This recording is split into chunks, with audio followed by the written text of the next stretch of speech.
नमस्कार दोस्तों, आखिर हमारे देश भारत और हिंदू धर्म को किससे ज्यादा खतरा है?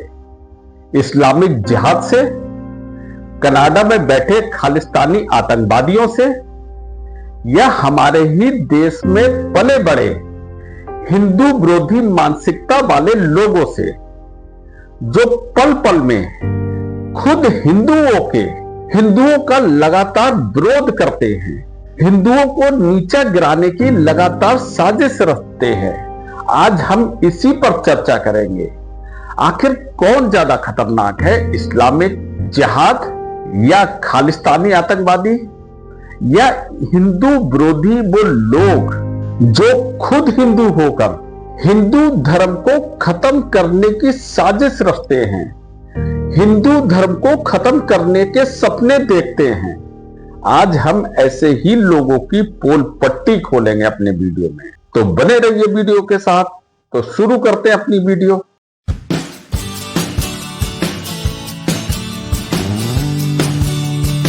तो दोस्तों, आज की मेरी ये वीडियो बहुत सारे लोगों को चुभेगी। इसमें बहुत सारे नेता लोग होंगे, बहुत सारे अभिनेता होंगे, बहुत सारे ऐसे नाम होंगे जिनको सुनकर आप चौंक जाएंगे। तो दोस्तों, स्टेप बाय स्टेप हम इस वीडियो के माध्यम से सबकी पोल खोलते हैं कि हमारे देश भारत को किससे ज्यादा खतरा है। तो सबसे पहले हम इस्लामिक कट्टरवादी सोच या इस्लामिक जिहाद से बात स्टार्ट करते हैं। ये बात सच है कि इस्लामिक जिहाद लगातार पल और बढ़ रहा है। हमारा देश 1947 में आजाद तो हो गया, लेकिन हिंदू धर्म गुलाम का गुलाम ही रह गया। पहले अंग्रेजों के गुलाम, अब इस्लामिक मानसिकता के गुलाम, खालिस्तानी सोच के गुलाम। हिंदू बेचारे को कुछ नहीं मिल पाया, जबकि वास्तविक देश भारत हिंदुओं का ही है। चलिए खैर छोड़ते हैं कि आज की परिस्थिति में इस्लामिक जिहाद कैसे भारत देश के लिए खतरनाक है। तो दोस्तों, आज हमारे देश में लाखों मदरसे हैं और उन मदरसों में जो पढ़ाई चल रही है वो आतंकवादी कैसे बने, इस्लामिक राष्ट्र बनाना है, गजवाए हिंद करना है, पूरी दुनिया पर इस्लाम का परचम लहराना है। ये एक बच्चे के मन में शुरू से भरा जा रहा है मदरसों में। जब वो बच्चा बड़ा होता है तो वो इतना कट्टर हो चुका होता है अपने धर्म विशेष के लिए, वह दूसरे धर्म से ना चाहते हुए भी घृणा करने लगता है, क्योंकि शुरू से ही उस बच्चे के मन में ये चीजें भर दी जाती हैं, यानी उसका ब्रेन वॉश कर दिया जाता है। इस्लाम, इनका ये नारा है कि 2047 तक गजवाए हिंद के माध्यम से इस देश पर इस्लामिक राज स्थापित करना है। तब हमारे देश का ना संविधान बचेगा, ना दूसरे धर्म बचेंगे, ना कुछ बचेगा। एक ही झंडा बुलंद होगा, वो इस्लाम का। तो रही हमारे देश को इस्लामिक जिहाद से कितना खतरा है। दूसरी बात है कनाडा में बैठे खालिस्तानी आतंकवादियों से कितना खतरा है। तो ये जो खालिस्तानी आंदोलन था, वैसे तो इंदिरा गांधी के समय में ही खत्म हो गया था, लेकिन हमारे देश के एक महानुभाव हैं जो बीजेपी सरकार से पहले खुद दिल्ली के मुख्यमंत्री बन बैठे थे, केजरीवाल जी। उन्होंने इस खालिस्तानी आंदोलन को दोबारा से जिंदा करवा दिया। आपने भी देखा होगा, जब किसान आंदोलन शुरू हुआ था तो उसमें बहुत सारे खालिस्तानी मूवमेंट के लोग शामिल हो गए थे और उनको अरविंद केजरीवाल संरक्षण दे रहे थे, उनको सुविधाएं मुहैया करा रहे थे। आपने भी ध्यान दिया होगा कि दिल्ली के अलावा पंजाब में तो आम आदमी पार्टी का कोई अस्तित्व ही नहीं था। तो फिर आखिर पंजाब में ऐसा क्या हुआ कि पंजाब में बहुत विकट तरीके से आम आदमी पार्टी जीत गई और सारी पार्टियों को ध्वस्त कर दिया, चाहे वो अकाली दल हो, चाहे वो बीजेपी हो, चाहे वो कांग्रेस हो। एक छत्र उसका राज हो गया पंजाब पर। इन्हीं की पार्टी के एक नेता थे कुमार विश्वास, जिन्होंने एक इंटरव्यू में बताया था कि अरविंद केजरीवाल से खालिस्तान आंदोलन से जुड़े बहुत सारे नेता गुप्त मीटिंग करने आते हैं और उन गुप्त मीटिंगों का ही नतीजा है कि आम आदमी पार्टी ने पंजाब में अपना शासन स्थापित कर लिया। तो आप सोचिए, जो हमारे देश को तोड़ने के बारे में सोचते हैं, उस देश को हमारे ही देश की एक पार्टी सपोर्ट करती है। तो दूसरी बात रही ये खालिस्तान से कितना खतरा है। और अब हम तीसरी बात करते हैं कि आखिर हिंदू धर्म को किससे ज्यादा खतरा है। तो मेरी नजर में सबसे ही बड़ा खतरा जो हिंदू धर्म को है, वो हिंदू को ही हिंदू धर्म से खतरा है। वो कैसे? बहुत सारे ऐसे लोग हैं जो हमारी देश की आत्मा यानी प्रभु श्री राम को काल्पनिक कहा गया कि राम तो काल्पनिक हैं, राम कभी हुए ही नहीं, राम सेतु कभी था ही नहीं। कभी आपने इस तरीके के वर्ड दूसरे धर्म के लोगों से बोला कि आपका धर्म तो कभी था ही नहीं, जो आपके धर्म के जो अनुयायी हैं या बड़े बड़े जो लोग हैं वो कभी हुए ही नहीं। कहने की हिम्मत करी हमारे ही धर्म की, हमारी आत्मा, हमारे प्रभु श्री राम के लिए ये बात कही गई इस देश में, और उसके बाद भी उनका अस्तित्व बचा रह गया। हमारे ही देश में कुछ नेता ऐसे हुए जो राम मंदिर आंदोलन के दौरान उन्होंने उन पर गोलियां चलवाई, अंधाधुंध गोलियां चली, बहुत सारे लोग मरे, उनका खून बहा। इसी देश में अपने राम को न्याय दिलवाने के लिए जो लोग आंदोलन कर रहे थे उनके ऊपर गोलियां चलवाई गई। तो कौन ज्यादा खतरनाक है वर्तमान समय में? आजकल जो अंग्रेज जो नीति करते थे डिवाइड एंड रूल, यानी फूट डालो और राज करो, इस समय हिंदू धर्म को जातियों में तोड़ा जा रहा है लगातार। उन्हें यह समझाया जा रहा है कि ये तुम्हारा धर्म नहीं है, तुम बौद्ध धर्म अपनाओ। बौद्ध धर्म के होते में बहुत सारे मैंने नेता लोग सुने, जैसे एक इनका रावण है, चंद्रशेखर रावण, वो सीधे सीधे कहता है कि हम हिंदू नहीं हैं, हम तो बौद्ध हैं। बहुत सारे मैंने लीडर को उनके सुना कि हम हिंदू नहीं है, वो हिंदू देवी देवताओं की मजाक उड़ाते हैं। अभी एक नेता था भीम आर्मी का, और इन्हीं दलित नेता कोई था, वो डॉक्टर भीमराव अंबेडकर के जन्मदिन के अवसर पर राम का, सीता का, सबका मजाक बना रहा था कि खेत में चलाते वक्त वो सीता मिली, बताइए अब खेतों से सीता जी निकलने लगी, इस तरीके के वर्ड बोल रहा था। बहुत सारे मैंने ऐसे लोग देखे हिंदू धर्म के, वो तो हमारे ही हैं, लेकिन वो अपने ही धर्म की बुराई करते हैं और उस धर्म का साथ दे रहे हैं जो आज नहीं तो कल इन्हें भी नहीं छोड़ेगा।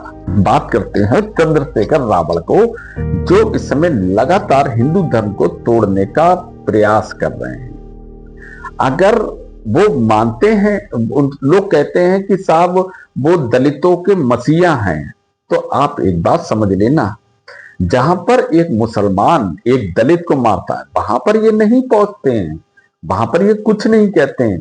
जहां पे एक स्वर्ण और दलित की लड़ाई हो रही होगी या स्वर्ण और मुसलमान की लड़ाई हो रही होगी, वहां ये दौड़ते भागते हाँफते हुए पहुंच जाएंगे। ये वही चंद्रशेखर रावण है जिन्हें गिरफ्तार किया गया था, किस बात के लिए?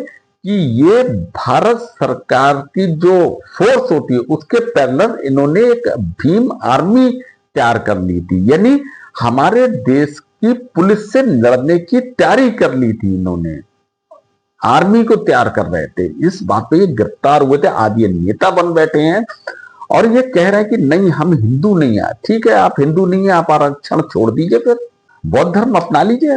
हम तो भगवान बुद्ध का बहुत सम्मान करते हैं, हम बुद्ध का भी सम्मान करते हैं, हम सनातन धर्म का भी सम्मान करते हैं, हम सारे देवी देवताओं का भी सम्मान करते हैं। मेरा धर्म इतना छोटा नहीं है कि मुझे अपना धर्म बड़ा करने के लिए किसी को छोटा दिखाना पड़े। मेरा धर्म ही सबसे बड़ा है, तो मैं छोटा क्यों करूं? अरे भाई, भगवान बुद्ध भी नारायण के 10वें अवतार हैं, समझे तो आप, वो भी सनातनी हैं। उनका बचपन का नाम सिद्धार्थ है, वो भी सनातन धर्म में पैदा हुए। उन्होंने एक नई मान्यता निकाली, एक नया तरीका निकाला अध्यात्म का, जो बाद में बुद्ध के नाम से प्रसिद्ध हुए। ठीक है, आप अपनाओ बुद्ध, लेकिन फिर आपको आरक्षण छोड़ना होगा। अगर आप हिंदू धर्म के नहीं है तो आपको आरक्षण फिर नहीं मिलना चाहिए। आप आरक्षण भी लोगे, सारी सुविधाएं भी लोगे। अगर आपसे कुछ कोई कह देगा तो आप SC/ST एक्ट भी लगा दोगे, लेकिन मैं हिंदू धर्म का नहीं हूं। ऐसा क्यों? भाई साहब, भीमराव अंबेडकर का आप जितना सम्मान नहीं करते होंगे उससे ज्यादा हम करते हैं, लेकिन हम किसी की बुराई करे बगैर उनका सम्मान करते हैं। तो आज के समय में बहुत सारे ऐसे लोग हैं, जैसे एक स्वामी प्रसाद मौर्य थे, जब तक वो बीजेपी में रहे तब तक सनातन धर्म में कोई बुराई नहीं थी। जैसे ही वो समाजवादी पार्टी में अचानक आ गए तो वो हिंद रामायण के पन्नों को फाड़ फाड़ के जलाने लगे, रामायण के अंदर जातियां ढूंढने लगे, रामायण की चौपाइयों में कमी उन्हें दिखने लगी। आखिर ऐसा क्या होता है कि विपक्ष में जाने के बाद लोग हिंदू धर्म के जबरदस्त विरोधी हो जाते हैं? क्या बात है। कांग्रेस तो बदनाम है ही हिंदू विरोधी के नाम से, सापा भी विरोधी के नाम से, और बहुत सारी आम आदमी पार्टी के जो नेता है अरविंद केजरीवाल, किसी टाइम में उनकी नानी ने कहा था कि बेटा, मैं उस राम मंदिर को कभी स्वीकार नहीं करूंगी जो एक मस्जिद तोड़कर बनाया गया हो। ये बात खुद अरविंद केजरीवाल ने कही थी, और आज वही अरविंद केजरीवाल साहब राम के दर्शन करने जा रहे हैं। भाई, नानी की बातों को भूल गए? आपको याद नहीं रहा आपकी नानी ने क्या कहा था? और अगर कहा था तो आपने तो इंटरव्यू बताया, यानी आप उससे सहमत थे। और आज बहुत सारी विपक्षी पार्टियां जो हमारे राम मंदिर में कुछ पैसों की चोरी हुई है उस पर ऐसा बवाल काटा जा रहा है, ऐसा बवाल काटा जा रहा है। वो लोग बवाल काट रहे हैं जो राम के अस्तित्व को नहीं मानते थे, जो राम मंदिर के निर्माण को रोकने के लिए 50-50, 100-100 वकील जिन्होंने लगा दिए थे, जिन्होंने राम पर अनगिनत सवाल उठाए हों, जो राम मंदिर बनने के बाद उनके दर्शन तक के लिए नहीं गए, जिन्होंने हमेशा राम से दूरी बनाकर रखी हो, आज वो कह रहे हैं राम मंदिर में कैसे चोरी हो गई, कैसे चोरी हो गई, भगवान का पैसा कैसे लूट ले गए। भैया, तुम्हें कुछ कहने का अधिकार नहीं है, ये हमारा और उनका मसला है, हम खुद निपट लेंगे क्या हुआ क्या नहीं हो। और अगर आपने आज तक किसी और पर सवाल उठाया, भाई मैं एक बात पूछता हूं, क्या अजमेर शरीफ के जितने भी खानकाहें हैं, यानी उस परिवार के जितने भी लोग हैं, क्या वो 40-50 लाख की कारों में नहीं चलते हैं? क्या आला हजरत खानदान के लोग 40-50 लाख की कारों में नहीं चलते हैं? और बहुत बड़ी बड़ी जो दरगाह हैं मुंबई में है, सब क्या उनके खानदान के लोग या उससे जुड़े हुए लोग बड़ी बड़ी लग्जरी गाड़ियों में लग्जरी लाइफ नहीं बिता रहे हैं? तो आपने कभी उस पर क्वेश्चन नहीं उठाया? केवल हिंदू ही धर्म को आपको बदनाम करना है। मैं ये नहीं कहता हूं कि वो तो चोरी हुई वो सही है, लेकिन आप दूसरे धर्म पे भी तो आप क्वेश्चन उठाओ कि ये लोग कैसे इतने महंगी महंगी गाड़ियों में चलने लगे, महंगे महंगे घरों में रह रहे हैं, आलीशान जिंदगी बिता रहे हैं। ऐसा नहीं कि सब दूध के धुले हैं, केवल हिंदू ही धर्म में ऐसा होता है। आज अगर जांच कराई जाए तो इससे कहीं ज्यादा कमी उधर निकल पड़ेगी। इधर तो फिर भी कंट्रोल होता है, इधर तो लोग फिर भी डिबेट कर लेते हैं, इधर तो लोग फिर भी मान लेते हैं, उधर तो कोई मानेगा ही नहीं कि ऐसा हुआ और हो रहा होगा। तो इसलिए वो लोग सबसे ज्यादा खतरनाक हैं। इन इस्लामिक जिहादियों से, खालिस्तानी आतंकवादियों से ये हिंदू सबसे ज्यादा खतरनाक हैं, जो खुद हिंदू धर्म में पैदा होकर हिंदुओं का विरोध करते हैं और अपने आप को बुद्धिजीवी कहते हैं। मैं एक मूर्ख जीवी ऐसे लोगों को कहता हूं।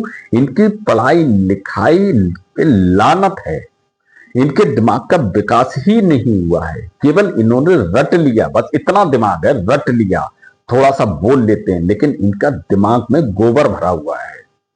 जिन्हें पता ही नहीं, जिनका ये साथ दे रहे हैं ना, जिनके लिए बोल रहे हैं ना, वो खा जाएंगे, दिन खा, इनके परिवार तक को खा जाएंगे। बाकी आप क्या सोचते हैं, आपकी क्या राय है? आप अपनी राय कमेंट्स बॉक्स में जरूर देना, क्योंकि आपकी राय भी मायने रखती है। और अगर आपको मेरी वीडियो पसंद आई हो तो प्लीज लाइक और शेयर जरूर करना। और अगर आपने मेरा चैनल अभी तक सब्सक्राइब नहीं किया है तो इसे सब्सक्राइब करना मत भूलना। बाकी फिर मिलते हैं अगले शनिवार को एक नए विषय के साथ। तब तक के लिए थैंक यू वेरी मच, नमस्कार।